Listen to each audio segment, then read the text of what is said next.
Welcome to the All Things Performance Podcast, where our goal is to stay hungry, to get better, and to move the meter. My name is Josiah Igano, and whether you're looking to improve physically, to get fed spiritually, or to challenge yourself mentally, we're digging deep to find those gems, and we're gonna find them. Let's go. Okay, let's give it a go. Let's give it a go. Like my brothers say down in Australia, we'll give it a go. Yeah. So, man, today I am joined. I'm very excited about today's conversation. I'm joined with a good friend, a mentor, somebody that has personally impacted my life in just tremendous ways. Mike Sanfratello, Big Michael. Good Lord. What's up? How you doing, man? Man, I'm doing really good. Thanks for having me. I didn't know that you would lead with Glenn Denard right out of the gate, but you can't get away from him. So, Big Michael.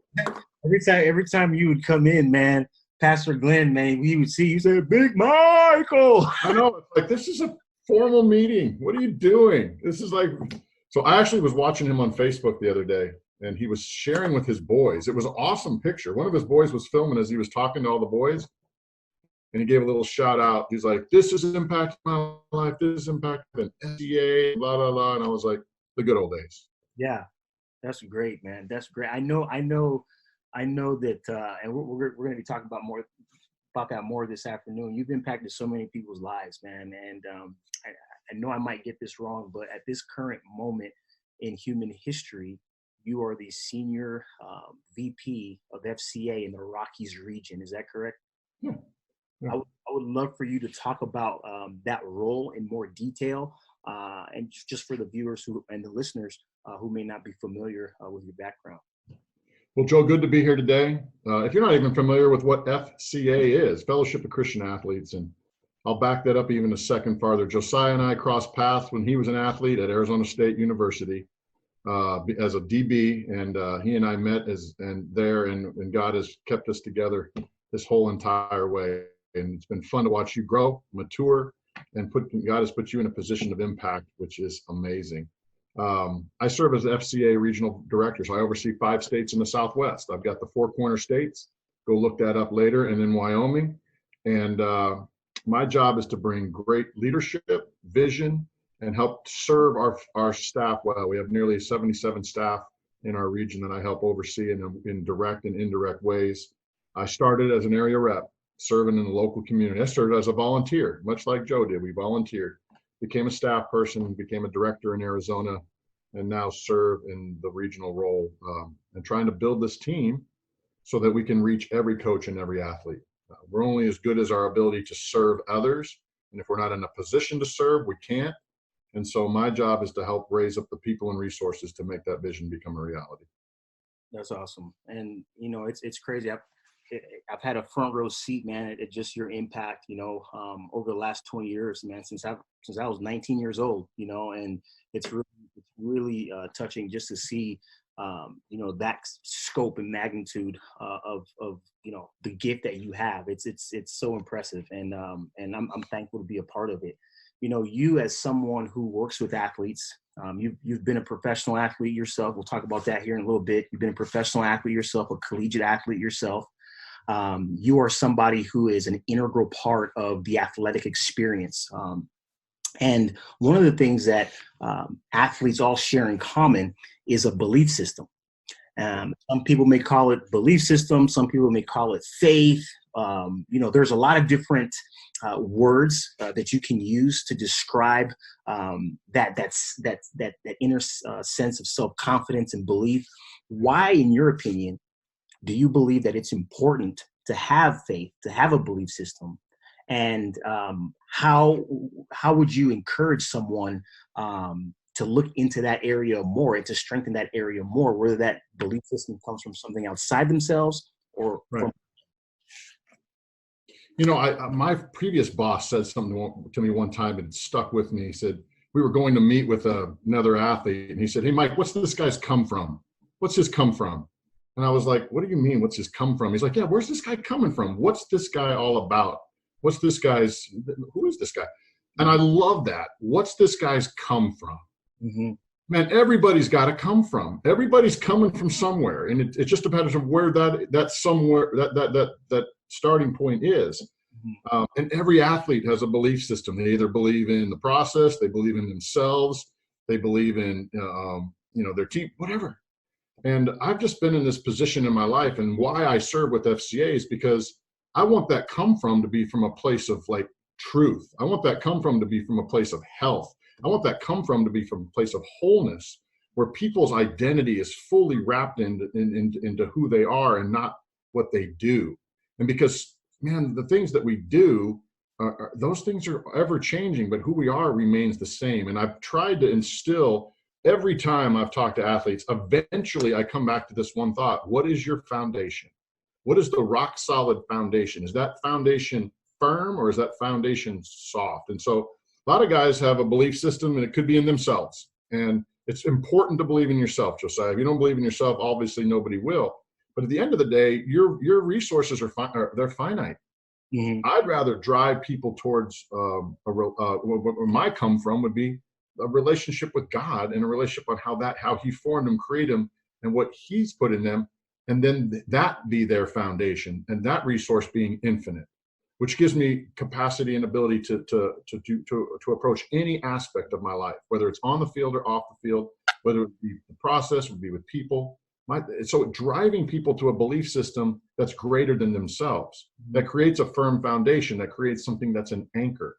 I shared this when I was with your guys, with the Rangers, and I still believe it's a great metaphor to this day. An old coach of mine grabbed a football and he said, he listed 50 things that you could do with this football. I didn't know you could do 50 things with it. You could throw it, you could catch it, you could fumble it, you could kick it, you could punt it. He went on down the line. And Joe, the last thing he said was this. He goes, one thing you can't do is, he goes, you can't stand on it. He Mhm. goes, at least not for long. And I think when we live in a world of athletics, man, so many of us are trying to build our foundation on our performance and on our sport. And that's just that's not something you can stand on, at least not for long. Mhm. So to get to the macro part of your question, when I say belief systems have to do with what is your come from and what's the source of that come from. And I want to give people something that can create good, firm footing in their lives. And to me, that starts with faith in God. Wow. No, that's very powerful, and very rich insight. I think you said something that's very thought provoking, and I wanted to go back there for just 10 seconds.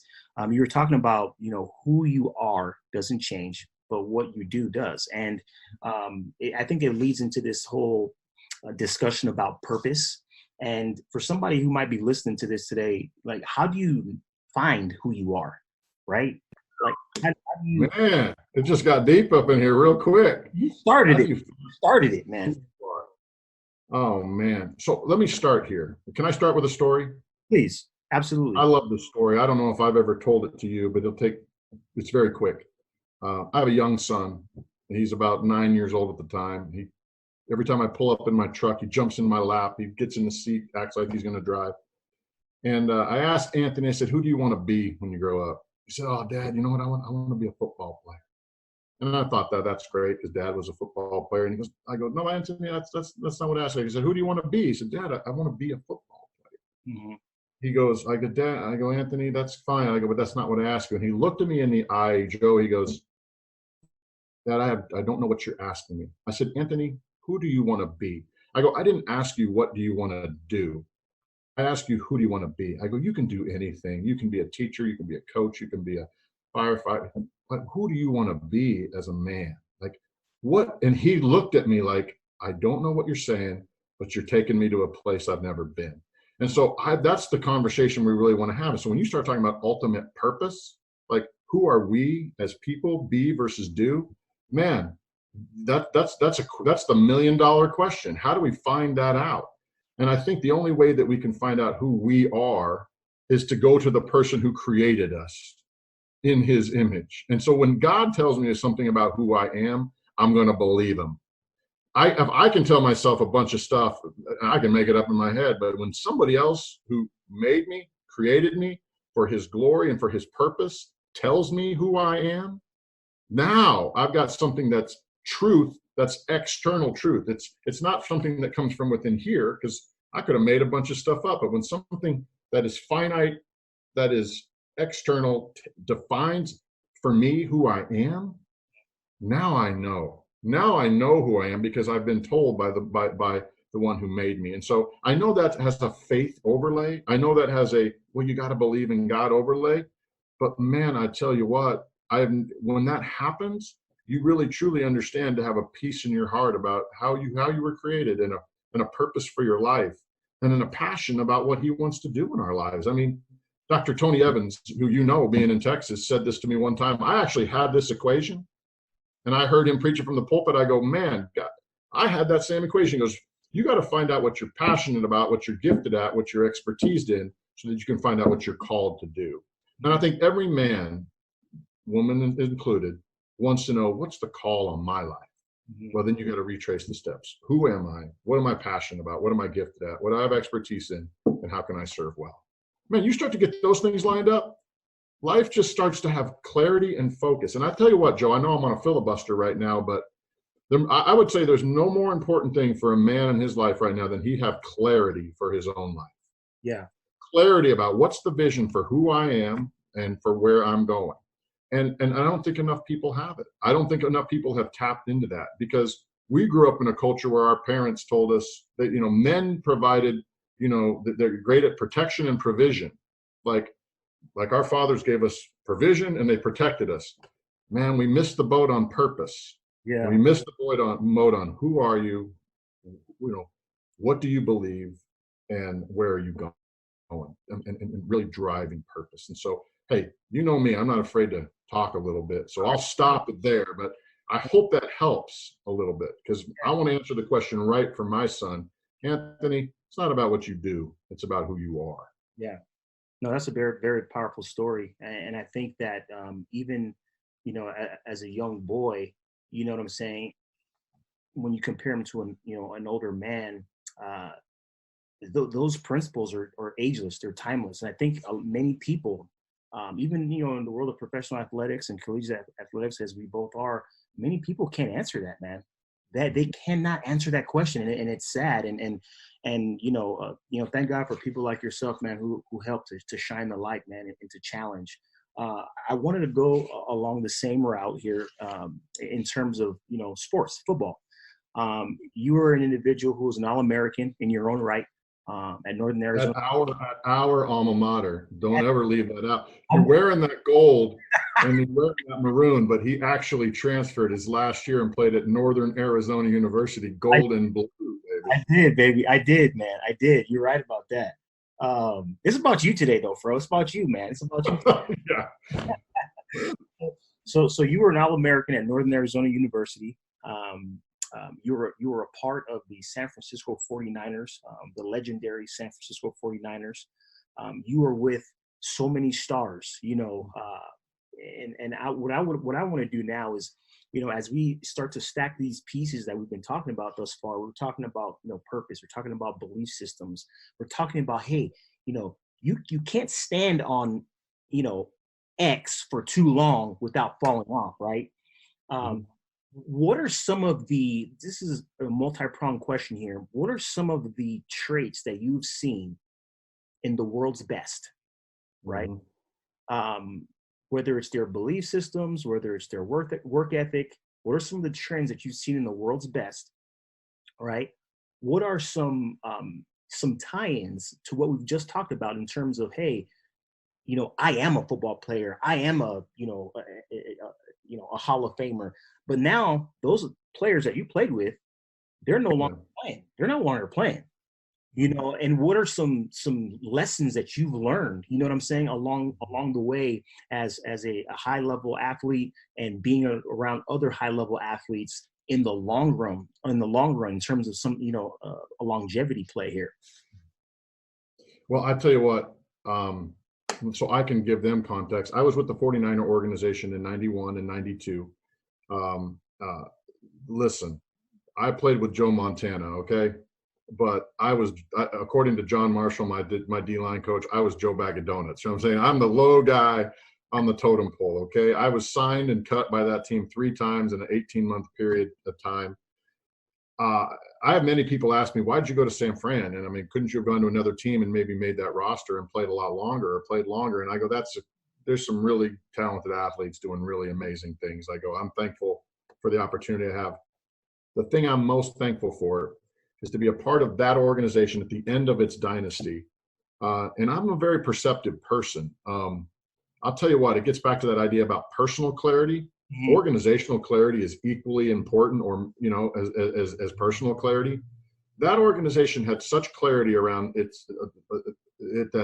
that vision caused everybody to drop their personal agendas and drive towards the ultimate goal. And that's what made a Niner dynasty of 12, 13. I was there in 91, was the first year after 13 years they hadn't made the playoffs. And we beat the dog out of the Chicago Bears on Monday Night Football, the last season game of the year. And that team, we started slow, but man, we were rising. From DeBartolo on down to everybody in the organization cast such great vision that when people wanted to like get selfish and do their thing and get their thing going, they quickly were able to drop that because they saw the greater vision. You know, that old parable says, without the vision, people cast off restraint. Well, that's ultimately what it is. With great vision, people will hold in restraint and they'll say, you know what do I need to do to do my part to make this thing happen? So to watch the great guys of like Joe Montana and Jerry Rice and on down the line say, you know what, I could try to get mine, but I want to get ours, was such a blessing to see that. Joe, I'll probably never see an organization operate like that in maybe ever, because how do you get that many yellow jacket, great all pros and future Hall of Famers to put the team above themselves? And that's true for that organization. That's true, should be true for our workplaces of work. It should be for your sports team. It should be for your family.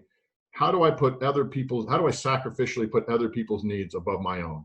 Yeah. That principle right there.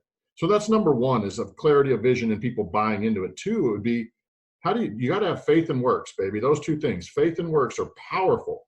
And I'll start with works. I got to work with that guy named, Jerry Rice. I had this many conversations with that guy. Okay, you got to remember, there's 60 dudes in the locker room, and in the expanded roster, there's 80. He's at a different season of his life. I'm a rookie. He's an all-pro, best ever.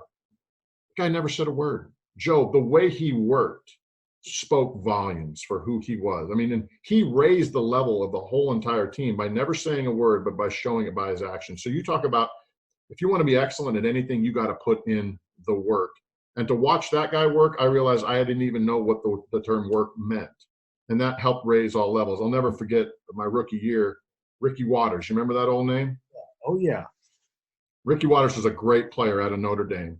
He and I got hurt on the same day. I hurt my ankle. He hurt his ankle. We went to the hospital in the same car. I'll never forget a moment in practice where he ran up the middle in the team drill and he danced around 7-8 yards. And he dropped the ball and he ran back to the huddle. And Jerry picked up that ball, took it over and stuck it in his belly. I said, hey, rookie. He goes, when we practice like we're going to play. You take this thing to the house. And he picked up that ball and he ran the other extra 80 yards. Because Jerry was famous for catching it from the 20 and then having to he would run almost all the way to the end zone, because he goes, that in his mind is where he was going every time. So people tell that story all the time. I watched that story. Yeah. And once again, he never stood in front of the team and said, let's go. Here's what we got to do. We got to get our act together. Nope. Where's Jerry? We used to have off-season workouts, hour and 15 minutes, hard. We would be dead. His trainer would show up. That was his warm-up, and then he would do his workout. So it's all about clarity of vision, putting the work behind it, and then you got to believe. You just got to, the idea of having faith isn't just faith in, a church context. It's being a believer, having the belief that, you know what, I can aspire to more. I can work harder and get better. I believe that we can together. And so I always say, yeah, I'm a believer, but I'm not just a believer in God. I'm a believer in all things. I'm a believer in the possibilities. And so if you don't even have faith there in either yourself or your team or your organization, you're already dead in the water. Yeah. It's already dead. You gotta put that faith into action behind a great vision. And when those three things come together, that's what you get championship recipe. That's a championship recipe for the field. That's a championship recipe for life. I love it. That's so good. That's so good, man. I in terms of as we get ready to close, I'm gonna put you on the hot seat here. You are someone who is no stranger to trials and tribulations. in specific areas in your life, which you openly shared with multitudes of people. And, there are a lot of people. I mean, you and I are speaking right now amidst one of the most profound pandemics in modern history. And many people don't know what to do. A lot of athletes are displaced physically, emotionally, spiritually, as far as helplessness, hope, or the lack thereof. What is some insight that you can give us and the listeners out there in terms of, how to objectively put things into perspective when it comes to their hope, when it comes to, everybody says this too shall pass. Some people might be getting, tired of hearing that now. What are some real life, real ways to deal with perseverance? Anytime we deal with adversity and trial, human nature is to get through. We got to get, and you said it, we are like, this too shall pass. How do we get through this? And I would challenge everybody in this moment, in this season, and in the areas in our life when personal trial test comes, it's not how do we get through, it's what is happening to us in that season. Trials are nobody's wishing for them. Nobody's asking for them, for tough times, tribulation, trials. But I look back on my life, and every moment of my life, Joe, where there was significant growth in me as a man or as a person, it happened in the middle of a fire. It happened in the middle of a trial. My father died when I was young, not too young. I was just starting college. That's a trial. I had to go from being boy to being a man. I need to be responsible for my life. I look back and I go, that was catalytic for me in my growth. Injury as an athlete, we all deal with that as athletes. We think that that's the worst thing that could ever happen. It puts our dreams on pause. Man, in the middle of that moment, there's something happening in there that's sharp, that's making you better. It happened my senior year in high school. I got hurt, couldn't play. Doctor told me you'll never play football again. Something's happening in that moment, and it's causing you to grow. It happened in my senior year in college. Went from the high draft pick, 51st pick, supposed to guy in the draft, All-American. Man, I got hurt my whole senior season. Best year of my life because I grew as a man. I found out who I was. God did some great stuff, and it stretched me, grew me. Later on in seasons of life, my wife and I, we went through difficult times. Just candidly, we had 6 miscarriages in 7 years. Difficult moments, rough ride, rough for me, devastating for my wife in a lot of ways. But man, I tell you what, in the middle of that adversity, we don't come out of the backside of that. We don't adopt our first daughter, Sarah, and I'm not sitting there looking at a 14-year-old in the other room right now that I'm trying to get her darn homework done and loving every minute of it. Yeah. So it's in the moments of trial, in them, something is being developed in you. And I know there's some people out there hurting, they're losing their businesses, they're losing their life. But you know what? We aren't those who grieve without hope. Like, we have hope in our heart that something good is going to come in and through this. I wear a rubber band on my thing all the time. I've shared this with you. I'll share it with them. Man, no rubber band can fulfill its purpose unless it's stretched. Yes. It just sits there. It just sits as does nothing. But when you stretch it, it can fulfill its purpose. And it's in the moment of trial and test that we're stretched the most, that we ultimately realize that this is doing something in us, not to get through it, in it, so that we can be more purposeful in our lives. Man, this life isn't all there is. This isn't all we're living for. So if we get our eyes up and not down, we start to see that there's purpose in everything, And so trials are no fun, but man, in the middle of them, you just have to say to yourself that something is going to happen in it that's going to help fulfill God's ultimate purpose and glory in my life. So. That's great, Fro. That's great, man. Are there Fro, any? I don't know who Fro is, by the way. Mike Sanfratello, aka Fro, aka Big Michael. Hey, as we get ready to close, man, I want to give you the mic and you can close us out, man. That was powerful stuff, man. And it's just I hope people are listening and paying attention, because I think there's so much carryover, whether you're an athlete, whether you're a father, mother, a coach. I mean, there's just so much rich insight that you've given us today, and I just want to say thank you again. If you look at, if you just look introspectively at your life right now, just to share with us, are there any thoughts that you quite candidly can't shake that just keep coming back to your mind? Are there any words of encouragement that you have for the listeners out there of what might be going on in your head and heart as we close? Well, as you asked that question, and that's just off the cuff, off the top, the first thing that pops into my mind is, I'm talking, you're an athlete, you're working with athletes. We're so accustomed to seasons in our life.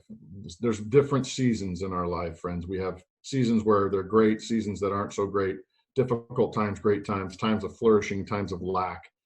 It's just life. That's just life. But here's the thing that gets me through it all, Joe. I'm just being straight. Is this term faithfulness? And I can't help myself but to say God is faithful. God began a work in me. He will complete it until the final day. And it doesn't matter what season I am. I have learned to become content in all circumstances, whether I have much or whether I have little, whether I am succeeding or whether I'm in a season of failure. I have become less dependent upon me and my performance, and I'm more dependent upon God and ultimately his son's performance. Because when I stand on the last and I breathe my last and I stand before God Almighty, which I believe I will, and I give an account, I'm counting on what he's done and not what I've done. I'm counting on his work and not my work. I'm counting on him in the end and not me. And I know that sounds like a way out, but that's the gospel, man. The gospel is that he is faithful and true. And I'll leave everybody with this great saying. It's Paul says in 2 Timothy, he says, if we died with him, we will live with him. If we endure with him, we will reign with him. If we disown him, he'll disown us. But this is the part I love, is that if we're faithless, he will remain faithful because he cannot disown himself. I have got that anchor in my life that God is faithful. He's faithful to me. He's faithful to you. He'll be faithful in good and bad time. Doesn't matter the season, man. I'm enamored with his faithfulness. And I will hold that. And I will continue to teach that, share that, preach that where they'll let me, to let people know that, man, God loves us and he's got a plan for us, and it's full of purpose, and and he's faithful. That's what I own today. And you knew that that's probably what I'd give you, but that's what God has been doing in my life for 27 years post-sport through the ministry of FCA. That's awesome. Hey, I know that's a little preachy today for the old sports psychology program, but that's who I am, and that's my come from. How's that sound? Yeah, I love it, and that's what we need, man. We need you, brother. We need you. Hey, Fro, man, thank you so much, man. Well said. I can't wait to go back and listen to it again, man. It's that was really good. I appreciate your time, Fro. Thank you. Well, thanks, Josiah. Thanks for having me, and for whatever the listeners are out there, I hope that there's a piece or a nugget in there that's a blessing.